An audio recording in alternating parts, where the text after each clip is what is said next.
guys, and welcome to my channel. My name is Daniela George, and this will be my first YouTube video getting to know me. So stay tuned. I made a promise to myself that I wouldn't hide anything.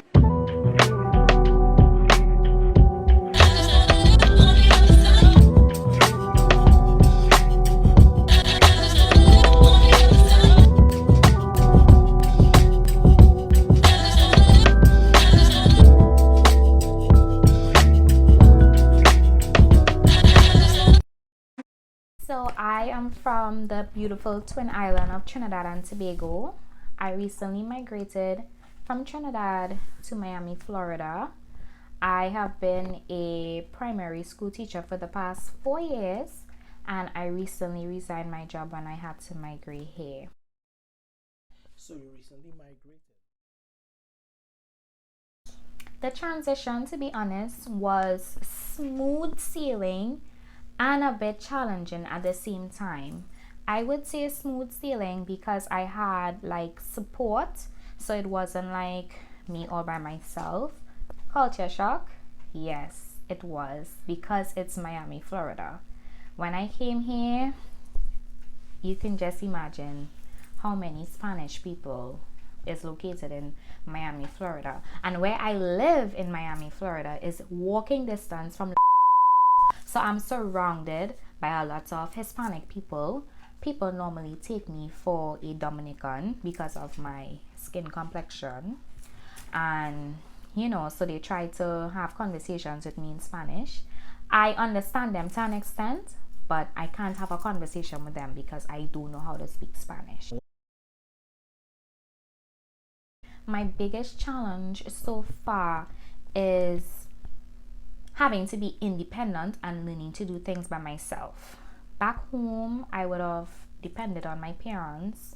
I didn't really have to take much big responsibilities because, they will normally take care of that.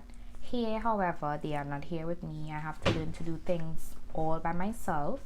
And I'm proud of myself for that, having to be independent and being brave and asking questions and taking risk or not being afraid to learn from a bad experience. So I would say like my challenge, but it was also rewarding at the same time, is being independent, being away from my parents.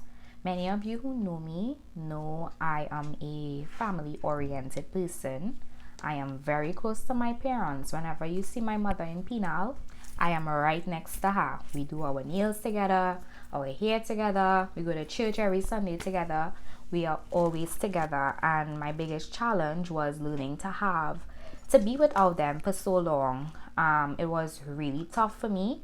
But luckily with social media, we were able to talk, video calls every day. The biggest thing I had to deal with is not attending my best friend's wedding.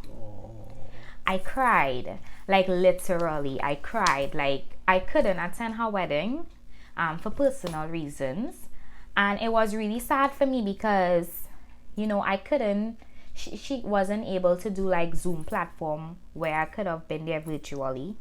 So I had to wait until like the next day for her to send me pictures, and I was just so sad because I was supposed to be her maid of honor and I couldn't have been there for her. And I feel so bad, but at the same time, she's so understanding, and there's no way I can make up to her for missing such big day in her life. But it was honestly really, really hard for me, and I can't wait to maybe we'll have to do our own girls trip. That's the only way we can make up for it. But that was one of my biggest thing I had to deal with. Right now I'm doing substitute teaching, and this week I will be appointed in my first classroom as a kindergarten teacher. Back home I was in standard 1 for 3 years, and then in infants second year for 1 year. So this age group is something that I am familiar with. However, I also wanted to have experience in another field. My first job was in education. When I graduated from convent, I started UTT. I enrolled in education program, and while going to school, I assumed duty as a primary school teacher, and I have been teaching since then. I have no other experience in no other field beside maybe helping my dad with his business, but I wanted to try something new, and I still want to, but now, like right now at this moment, I will continue with education because I want to give this a shot. I want to, just experience this whole different system. So basically, kind of stick to something that's familiar, which is the education system. Yes, right now the safest thing is education because Oh yeah. that is what I know, and I have a passion for teaching. So right now it's the safest option for me, but later on I'd like to, experience other fields. Job search is different up here. Up here you have a chance to say yes or no. Up here you have many opportunities. Like I was having interview after interview after interview. I would have told you about all those interviews I was having. I'm like, I've been passing on my interviews. I literally have to be declining jobs because I'm getting accepted here and there. I have to be going fingerprinting all the time. And it's like you have so much opportunities. So it's not to say like, you're going to be having problems getting a job when you come up here. I don't know if one reason is because of my experience and my level of education, but it wasn't difficult at all. Once I had like all my paperwork and stuff put together and I started applying for jobs, it was easy. And I had to know, like, since when? Like, how do you feel comfortable turning down all these jobs? And every minute I have to be calling my parents. I got you with this job, but I also have this job offer. I think I'm going with this one more. Even when I had to decide which school I wanted to actually teach in, I asked the principals, can I come in and have a tour of the school before I made up my mind if I really want to teach in this school? Back home, I couldn't have done that. Is where they put you, you go. And you don't really have the opportunity to like transfer out of the school or decide what school you want to go to. So job search up here is really different from back in Trinidad. Yes, there is a language barrier, but not everywhere that you go. Like if you have to go like into government buildings or in the banks, you will find English speakers.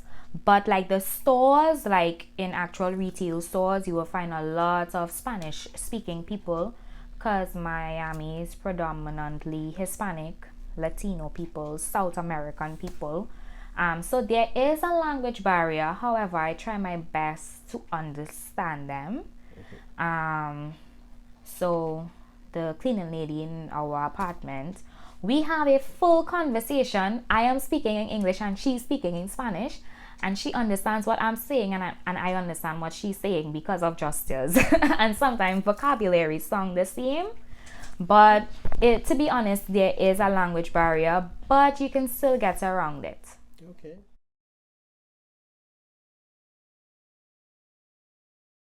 My goals for 2022. My goals, well, actually, I am achieving one of them now, is creating my own YouTube channel and uploading my first video. So, yay to me. I am sticking to my goals.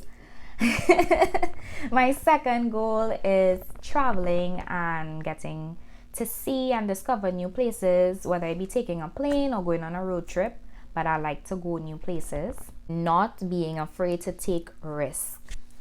That's a next goal for me. Like, I need to stop being so scared and just learn to like go for it, whether it works out or not. Like, just have faith and trust that everything is going to work out, and just have confidence in myself.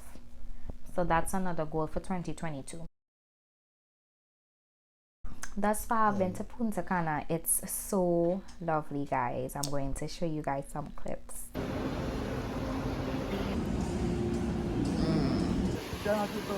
We have restrictions. No go deep, no go far. Alright. Guys. Like if you could go Punta Cana, I definitely recommend that you go. It's so beautiful. I'll definitely like to go back to Punta Cana. But before I go back to Punta Cana, I want to also go to other areas, like especially Grenada. I have a lot of family there that I never met on my father's side, and that is on my bucket list. And anywhere else, I just want to go see the whole world. I'm up for it. Wherever it takes me, I'm going. Mainly right now, I want to focus on transitioning from living in Trinidad or a Caribbean country to living in the US. It will more be surrounded based on teaching ideas, tips and tricks for new teachers. They can maybe learn a lot from my videos because I'll be giving a lot of things that I would have experienced over the years in my teaching experience, and also things that have changed when comparing from the Trinidad school system to the US school system. So my content will more be based on teaching style videos, but I will also be incorporating lifestyle videos in there. Definitely miss home. I miss my parents, my family, my brother, his wife, his kids. I miss them so much. You know, as I mentioned before, I'm very family oriented, and I do plan to go back home very soon, but I'm not going to tell you when because I want to surprise my parents. Yes, it was. Back home, I was very sheltered. I wasn't exposed to using public transport. And up here, I forced myself to be brave and learn how to use public transport. You know, I take the bus, the train, Uber, everything to leave from one point to get to another point. And I am very proud of myself because if I don't know something, I make sure and I ask questions. Google Maps and Uber is my best friend. They take me wherever I want to go, and it hasn't been bad, but sometimes you know you meet a lot of scary people on public transport, but you know, God is always with me. My parents are always praying for me, so I know that everything is going to be just fine. Okay guys, so that's it for all the questions. Thank you for all of you who would have, you know, participated and asked me questions. Don't forget to like and subscribe. As I said, one of my goals for 2022 is, you know, making my YouTube channel, and I'll try to be as consistent and post videos as much as often. But thank you so much if you made it to the end of this video, and I hope that you share this video with your friends. Thank you and bye. All right.